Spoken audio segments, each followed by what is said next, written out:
I 25F have been with my boyfriend, Alex 27M, for 3 years now. We've been living together for 2 of those years, and for the most part, things have been good. I have a stable job, which allows me to save consistently for my future. Alex, on the other hand, is more of a spender. He loves the newest gadgets, going out with friends, and planning spontaneous trips. He's the kind of guy who thinks about enjoying life in the moment, while I tend to look further ahead. This difference has always been there, but it didn't bother me much, until recently. A couple of months ago, Alex admitted to me that he was struggling with his credit card debt. I wasn't exactly shocked because I had a feeling something was off. He'd been buying expensive things pretty regularly, a new gaming console, high-end sneakers, dinners out with friends, but I never pried. However, I didn't expect the debt to be as significant as it was. He told me he had maxed out 2 of his cards and was paying only the minimum each month. The interest was piling up fast, and it was becoming hard for him to manage. Around the same time, Alex started talking a lot about buying a house together. At first, I didn't think he was serious. We'd casually talked about it in the past, but it was always a someday kind of conversation. But recently, it was becoming more of a real thing in his mind. He'd bring it up during dinner, in the car, or even when we were just sitting on the couch watching TV. He said it was the next logical step in our relationship. According to him, homeownership was a way to cement our future together. To be honest, I wasn't so sure. I've been saving for years, and while I do want to own a home at some point, I don't feel ready yet, especially not with Alex's debt hanging over our heads. I told him as much, explaining that while I love him and could see a future with him, I didn't want to rush into buying a house until we were both financially secure. His credit card debt made me nervous. It didn't seem like the right time, but Alex didn't see it that way. He brushed off my concerns, saying we could handle it together. He kept pointing out that I had enough savings to contribute more to the down payment, and if we combined our incomes, we could qualify for a decent mortgage. He assured me that once we were in the house, everything would fall into place. He was confident that things would work out, though he never really explained how. Then one night, Alex suggested we apply for a joint mortgage. He'd been looking at houses online and even sent me a few listings. That's when I started to panic a little. His debt would surely affect our chances of getting approved, right? I brought this up, but Alex acted like it wasn't a big deal. He said I was overthinking it and that I needed to have more faith in him and in us as a couple. The tension between us started to build from there. He began hinting that maybe my reluctance to move forward with the house meant I wasn't fully committed to the relationship. He never said it outright, but it was clear he was getting frustrated with my hesitation. Every time I brought up his debt, he would deflect or accuse me of doubting our future together. At this point, I started second-guessing myself. Was I being too cautious? Was I holding us back because I was too focused on the financial risks? Or was Alex being unrealistic about what we could afford? I didn't know what to think anymore, so I reached out to my friends for advice. They were all on the same page: be careful. They reminded me that financial stability should come first, especially with the amount of debt Alex was dealing with. They told me not to rush into anything that could tie me down financially if I wasn't 100% comfortable. Feeling a little more grounded after talking to my friends, I decided to confide in my parents. They were supportive but cautious too. They said I needed to protect my own financial future and suggested that maybe it wasn't the right time for Alex and me to take on such a big commitment. My parents have always been level-headed about money, so their advice carried a lot of weight. Despite all of this, Alex kept pushing. He started sending me more house listings and even made comments like, "We have to act now before the market gets worse." It felt like every conversation was turning into him trying to convince me why we needed to buy a house immediately. One night, things came to a head. He showed me yet another listing, and I told him, once again, that I wasn't ready. That's when we had our first big argument about money. Alex was furious. He told me that if I wasn't willing to help buy the house, maybe we shouldn't be together at all. Hearing him say that completely threw me off. I didn't expect him to give me an ultimatum over something so important. I was hurt and confused.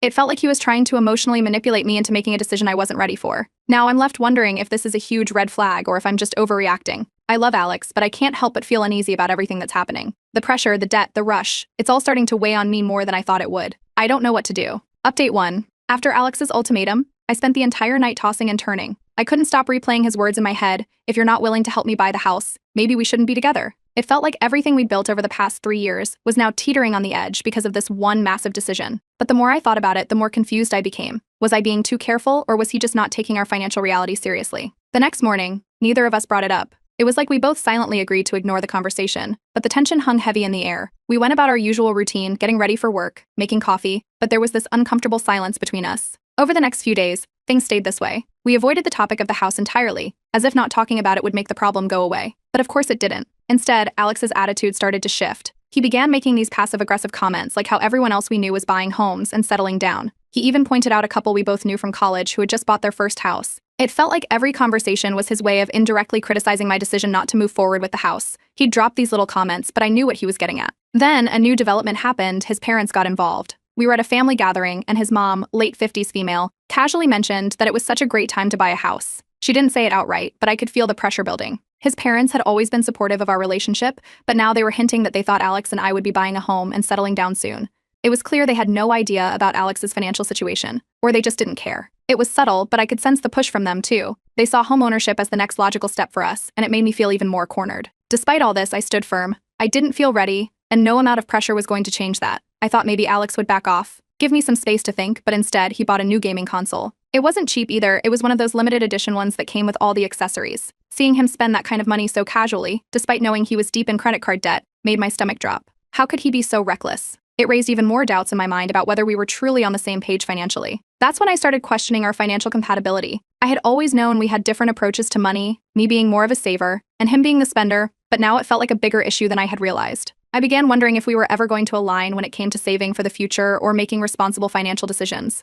His actions made me question whether we could ever build a stable life together. Eventually, I couldn't take the uncertainty anymore. I needed to know where Alex stood and what his actual plan was. So I sat him down for a serious conversation about our finances. I wanted to understand how he thought we could manage his debt and still afford a house. I asked him what his plan was for paying off his credit cards and how he envisioned us affording a mortgage on top of that. His plan was vague. He said things like, "I'll figure it out," or "my financial situation will get better soon," but there were no real steps, no clear strategy on how he planned to tackle his debt. It seemed like he was just hoping things would magically improve. That wasn't good enough for me. I laid out my own financial goals, explaining that I didn't want to put my hard-earned savings at risk for something that felt so uncertain. I told him I wasn't willing to jeopardize my financial future without a solid plan in place. That's when Alex accused me of being selfish. He said that if I really cared about him, I would support him through his financial struggles, and that relationships were about helping each other out in tough times. After that conversation, Alex became distant. He'd leave the house for hours without telling me where he was going, and when he was home, he barely spoke to me. It felt like a wall had gone up between us. The silent treatment was brutal, and I could feel the emotional fallout from our argument growing stronger by the day. My friends, who I confided in about the whole situation, were worried. They told me that Alex's behavior sounded manipulative, and they warned me to be careful. They said I needed to stand my ground and not let him pressure me into making a decision I wasn't comfortable with. They had a point. I couldn't let myself be swayed by guilt or emotional manipulation, but it was still hard to ignore the growing distance between us. A few days later, Alex apologized. He told me he had been stressed and didn't mean to pressure me the way he did. He said he understood where I was coming from, but then almost immediately, he started bringing up the house again. It was like the apology meant nothing. He just went back to pushing the idea, casually slipping it into conversations like we hadn't just argued about it. Despite his apology, I couldn't shake the uneasy feeling I had. It felt like we were on completely different wavelengths when it came to something as important as finances. I started to wonder if this relationship had a future if we couldn't agree on something so fundamental. The more I thought about it, the more I realized that this issue wasn't going to go away. It was a turning point, and I wasn't sure if we could recover from it. Update 2. A few weeks after our tense conversations about buying a house, things took a surprising turn. One evening, Alex came home looking stressed. I could tell something was up, but I wasn't prepared for what he told me next. He admitted that his credit card debt was worse than he'd initially let on. I had known about his debt, but I didn't realize how deep it went. He had been hiding a significant chunk of it from me, and now it had grown larger than before. The minimum payments he was making weren't enough to keep up with the interest, and it was getting out of control. Then, to my surprise, he asked me for help. He wanted me to lend him money to pay off part of his debt. He promised that once he got a bonus from work, he'd pay me back. I was taken aback. We had already gone back and forth about how I wasn't comfortable with buying a house together, and now he wanted me to bail him out of his debt? It felt like he was asking for too much, especially considering everything we had already discussed. I had been clear about my financial boundaries before, but now it felt like he was crossing another line. I told my friends about the request, and they were unanimously against the idea. They pointed out that lending money to a partner could easily lead to trouble down the road, especially when it comes to large amounts of money and unresolved financial issues. One of my friends reminded me that I had already refused to help with the house, so why would I help with his personal debt? They made me realize that this wasn't my responsibility, and it wasn't fair of Alex to put me in this position. Later that night, I confronted Alex. I told him firmly that I couldn't lend him money. I explained again that I didn't want to jeopardize my own financial security, especially when he had shown no clear plan for getting out of debt. His reaction wasn't what I expected. He got angry. He accused me of not being supportive, of not standing by him when he was struggling. It felt like every time I set a boundary, he found a way to twist it into an issue of commitment or love. It was frustrating, to say the least. Things only got worse from there. A couple of days after our argument, his parents called me. His mom, who had always been friendly, gently suggested that I should help him out because that's what partners do. She implied that supporting him through this rough patch was part of being in a relationship. It was clear that Alex had told them about his debt and our argument, and now they were trying to pressure me into helping too. I felt cornered from all sides. After that call, I decided it was time to set some firm financial boundaries. I told Alex that I wasn't going to contribute to his debt, and I wouldn't entertain the idea of buying a house until he showed that he could manage his money responsibly. I had to be clear for both of us. I wasn't going to be dragged into financial problems that weren't mine to begin with. From that point on, the atmosphere at home became even frostier. Alex barely talked to me about anything serious, and when we did speak, it felt like there was this giant wall between us. He started staying out late, going out with friends, and avoiding me whenever possible. It was like he was punishing me for standing my ground. The relationship felt more distant than ever. What bothered me the most was how he seemed to view me now. I couldn't shake the feeling that Alex saw me as some kind of financial safety net, rather than a partner. He was supposed to care about our future together, but instead it felt like I was being used to clean up his mess. It was a harsh realization, but it was becoming harder and harder to ignore. About a week after our big argument, Alex apologized again. He said he was just stressed about money and that he didn't mean to lash out at me. He promised, once again, that he would get his finances in order soon. But that was the problem. Everything was always a promise with him. He kept insisting that once the debts were paid off, we'd be fine financially, but he still didn't have a plan for how to make that happen. It was all just words with no action behind them. As the days went on, my anxiety grew. I couldn't ignore the signs anymore. Our goals and values didn't align, especially when it came to money. I had been trying to make things work, but it was becoming clearer to me that Alex and I were on two very different paths. I started thinking about what my future would look like if we stayed together, and it wasn't a pretty picture. I finally confided in my parents about everything that had been happening. I told them how the relationship had deteriorated, how Alex was pressuring me about money, and how his debt was spiraling out of control. They listened and, as always, were supportive. But they also suggested that it might be time to seriously reconsider whether this relationship was worth saving. My mom pointed out that financial irresponsibility can be a deal breaker in the long run, and my dad reminded me that it's okay to protect myself first. Now I'm at a crossroads. I've given Alex chance after chance, but nothing seems to change. I don't know if I can keep waiting for him to get his act together, or if his financial problems are just too big of a red flag to ignore. At this point, I'm starting to wonder if walking away is the only way forward. Update 3. After standing my ground following Alex's ultimatum, the tension between us reached an all-time high. The atmosphere in our apartment was so thick, it was almost unbearable. Alex barely spoke to me anymore, and when he did, it felt forced. He started avoiding being at home, coming in late or spending more time at his friends' places. The few times we did talk, he acted like everything would be fine as soon as we bought the house, like all of our issues were temporary, and would disappear the moment we had the keys in hand. What really frustrated me was how dismissive he was of my concerns. He made it seem like I was overreacting, like the whole problem was in my head. He'd brush it off with, "We'll figure it out once we're settled in the house." It was like he had this misplaced optimism, convinced that once we had a mortgage, his financial problems would somehow fix themselves. He didn't seem to grasp that we were far from being in a position to buy anything, let alone a house. I started losing sleep over it all. The more Alex pushed, the more I doubted whether we could actually afford to buy a home together, especially with his growing debt. I couldn't shake the feeling that I was being dragged into a financial disaster that I couldn't afford. And it wasn't just about the house anymore, it was about everything. Our relationship was starting to feel like it was built on shaky ground. I once thought marriage might be on the horizon for us, but now any talk of engagement was completely off the table. I couldn't see how we could even think about marriage when we couldn't agree on something as basic as money. Then one night, everything took a turn I wasn't expecting. I had borrowed Alex's laptop to check my email, and a bank statement popped up on the screen.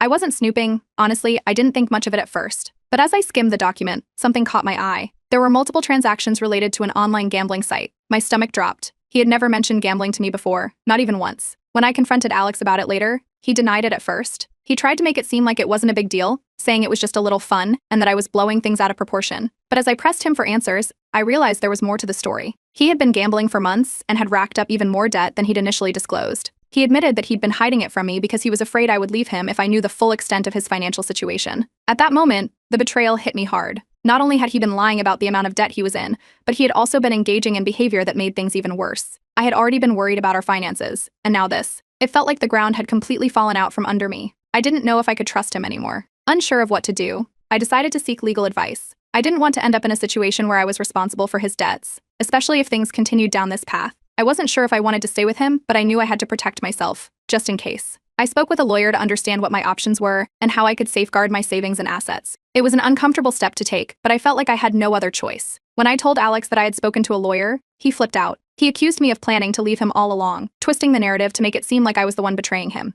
He acted like I was the one breaking his trust by preparing for a potential separation. It was infuriating. Instead of acknowledging the mess he had created, he turned it around and made me feel like I was the one at fault. Then came the guilt tripping. Alex started saying things like, if you really loved me, you wouldn't be so worried about protecting yourself. He insisted that relationships were supposed to be all or nothing, and that my reluctance to help him showed that I wasn't fully invested in us. It was like he was trying to make me feel guilty for wanting to protect myself from his financial chaos. As if things couldn't get worse, Alex began isolating himself from our mutual friends. He started telling them that I was being irrational and controlling about money, trying to paint me as the bad guy in all of this. It was like he was trying to get ahead of the story, making sure that if things went south, I would be the one who looked unreasonable. I found out later that he had even told one of his friends that I was trying to ruin his chances of buying a house. My parents, who had been supportive from the start, became even more involved after I told them about the gambling and Alex's growing debt. They urged me to prioritize my own financial safety and warned me that the situation was becoming too toxic.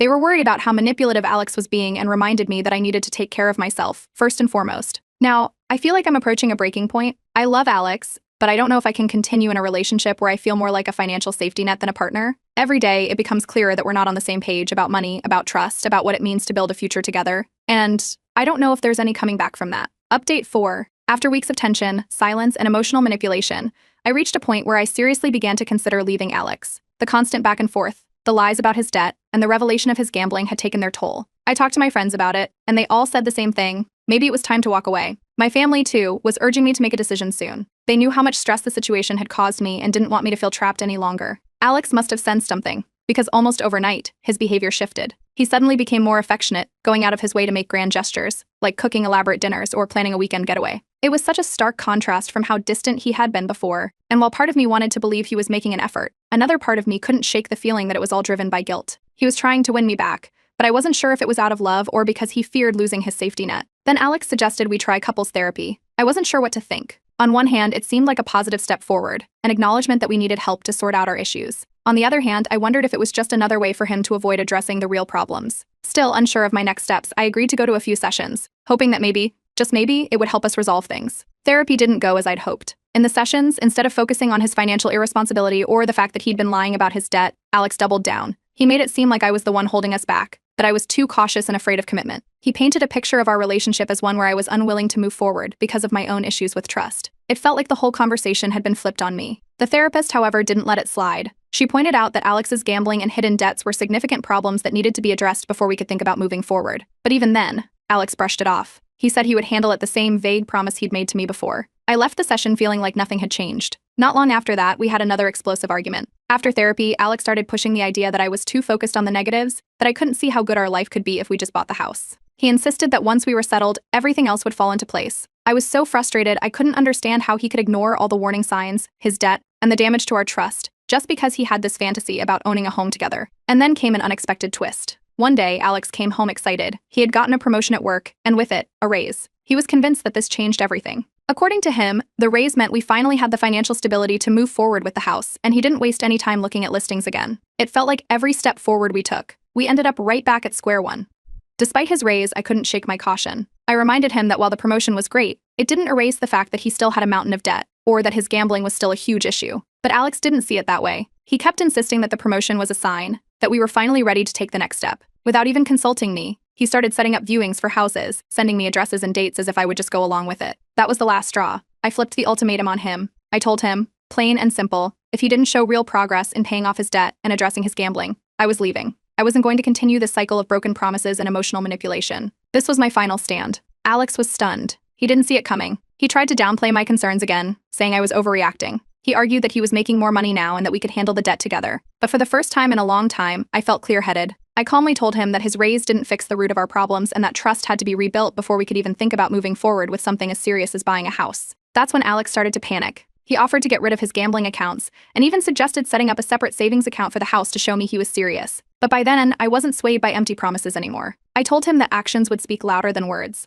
I needed to see real, consistent change, not just temporary gestures. At that moment, it was decision time. Alex agreed to focus on paying off his debt and promised to start financial counseling. He said all the right things, but something in me had already shifted. I decided to give it one last chance, but I couldn't help but remain emotionally distant.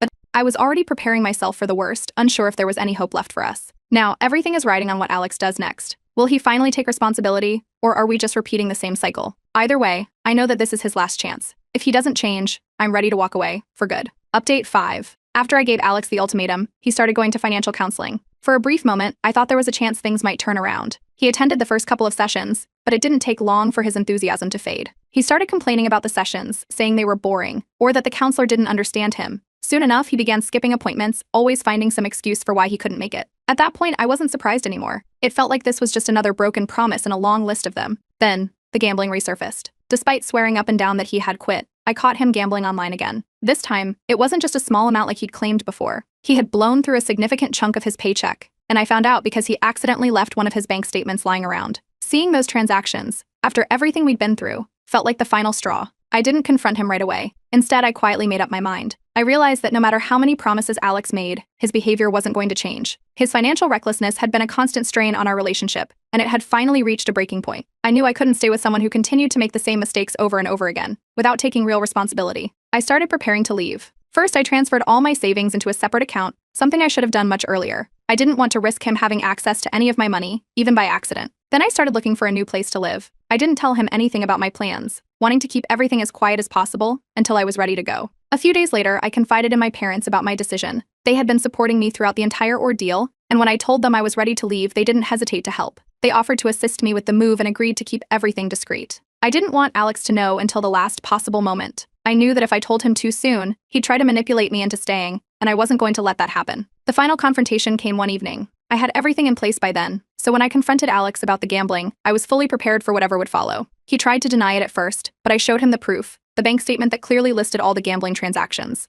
There was no way for him to talk his way out of it this time. He broke down, promising once again to change, to quit gambling for good, to be better. But this time, his words didn't move me. I told him, calmly, that I was done. I explained that I had made arrangements to move out within the week. He looked completely shocked, like he couldn't believe what he was hearing. It was as if he never thought I would actually leave. He begged me to stay, promising to fix everything, even offering to sign a legal agreement that would give me financial protection in the relationship. But it was too little, too late. I had given him so many chances, and he had blown every single one. Move-out day came quickly. With the help of my friends and family, I packed up my things and left the apartment. Alex was devastated, but I felt an overwhelming sense of relief. For the first time in months, I could breathe. I wasn't constantly worried about money, or whether he was hiding something from me. I had my own space again, free from the tension and chaos that had taken over our relationship. After moving into my new apartment, I focused on rebuilding my life. I had spent so much time and energy dealing with Alex's issues that I had almost forgotten what it felt like to live without that weight on my shoulders. Now, I had a fresh start, and for the first time in a long while, I felt both financially and emotionally secure. Alex, of course, didn't give up easily. He kept reaching out, begging for another chance. He claimed to have fully committed to financial counseling this time and promised that things would be different. But I didn't respond. I knew that even if he was finally serious about changing, it was too late for us. His inability to take responsibility for his financial problems had already made any future together impossible. Looking back, I saw all the red flags I had missed early on. The little warning signs I had brushed off, thinking they weren't a big deal, had added up over time. I had ignored my instincts for too long, and I was grateful that I finally trusted myself before it was too late. Walking away wasn't easy, but it was the right thing to do. My friends and family continued to rally around me, offering support and encouraging me to move forward without dwelling on the past. With their help, I found the strength to rebuild my life and focus on my own future. And I knew I had made the right decision, and I didn't regret it for a second. A few weeks later, I decided to share my story on Reddit. I had followed similar posts in the past and felt that sharing my experience might help someone else in a similar situation. I was blown away by the response. My post blew up, receiving thousands of upvotes and comments from people who had been through similar situations. Reading those comments made me feel validated and empowered, knowing that I wasn't alone in what I had experienced. I don't know what the future holds, but for now I'm finally at peace, and that's more than enough.